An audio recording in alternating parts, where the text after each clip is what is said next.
Alright. So I myself had a birthday about 2 months ago and recently turned 36. I'm dying, don't spoil it. But I did become quite the little ageist when I turned 36, guys, because I hate the youth and the elderly equally. For one reason and one reason only. They're fucking cell phone etiquette. Because like you go to Kroger, you're just trying to buy some apricots, you gotta hear some 8-year-old talking about how she wanted to deep throat a dick in the self-checkout lane. I'm cool on that. But the elderly are no fucking better. You go to a waiting room dead silent. They want to go in there, no, Martha, we're going to see if Becky has warts in her vagina. Cool on that. But I am not ashamed to admit, it took me 36 years to realize that shoes on power lines have a different meaning, guys. Yeah, they're more than dead people. Apparently those shoes will tell you what drugs you can buy at those places also. Yeah, green, weed, yellow, crack, white, meth. Made me think though. Does the color of those fucking shoes dictate the quality of the drug? Like if I see a pair of Asics, that drug will be basic. But if it's a pair of J's, we're getting fucked up for days. Yeah. And as you can tell, I've been addicted to drugs. Crack was my favorite, guys. Woo! Smoked that shit for days. Like I got close to my crack dealer too. His name's Bubba. What did Bubba do? Bowling coach. Yeah. And we was best friends. Like, I'd go to every single fucking bowling meeting he had, buying some crap, but I was there. And when they won state championship, guess who was in the fucking photo? Hiring shit on crack, but I was there. And we was happy. We left that night with smiles on our face and rocks in our socks. Good fucking evening. Till we got pulled over by a state trooper. And we're both freaking the hell out because good old Zach cracked like a Liberty Bell. Bubba, 33 grams of crack. So what's he do? Evel Knievel jumps out the Honda Civic and tries to take off.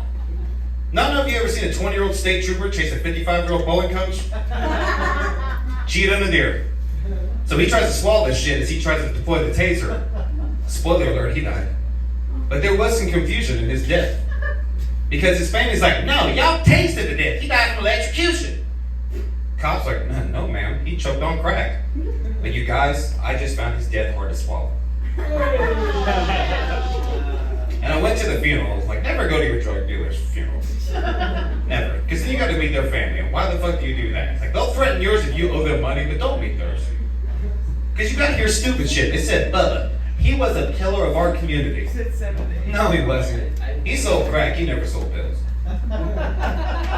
They said he died so young. I'm like, dude, a 55-year-old crack dealer is a 120-year-old Civil War veteran. Same fucking DNA. But the one thing that screwed me up is the whole time his family's like, may he rest in power. May he rest in power.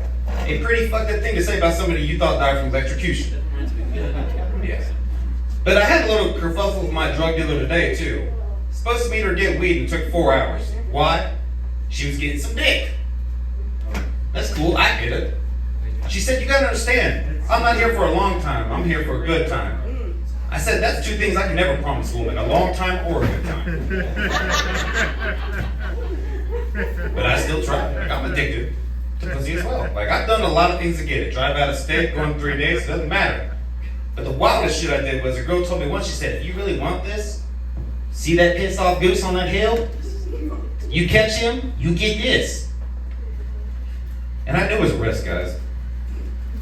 But getting pussy should never be such a wild goose chase. Yeah.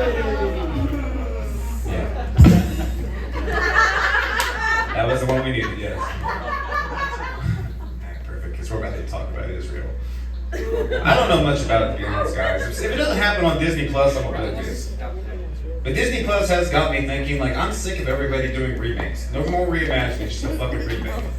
And I don't care about The Little Mermaid, and I'm not too beaten up about the all-female Ghostbusters, because in my opinion, a fish pussy, and females being a spooky shit. These all make sense to me. And I was against remakes, but now I'm on board, guys. There was one show that I want to remake more than anything. Do you guys remember Iron Chef? Oh yeah. That was like Street Wars. You turn in two fucking competitors like, oh, I'm from Hell's Kitchen and I know how to make potatoes, my bitch. The other competitor's like, no, I just make pastries and I do it all the time for me and my family. You tune in, all right, today's ingredient, flounder. They freak the fuck out, gotta get peppers, tomatoes, whatever. That's cool. Mine's different. Iron Chef, Prison Edition. Sailbox B, Sailbox C. Show up. All right, today's ingredient, flaming hot Cheetos. And they paying the fuck. You gotta go to the vending machine. You still got cornbread for commissary? That's a good show, guys. And since we're going to reimagine shows, there is another show that I want to reimagine because you guys remember the whole 5 years where we had to hear about Pawn Stars, Pawn Warriors, everything's Pawn this, Pawn that. As a drug addict, I want my side represented as well. I want to see the addicts that are trying to sell a $5 baseball card for $200 and justifying that the person buying it's crazy for not wanting to pay that. Call Pawn Wars myself. All right, that's all I'm gonna do, guys. Keep it going with everybody, boys. So good.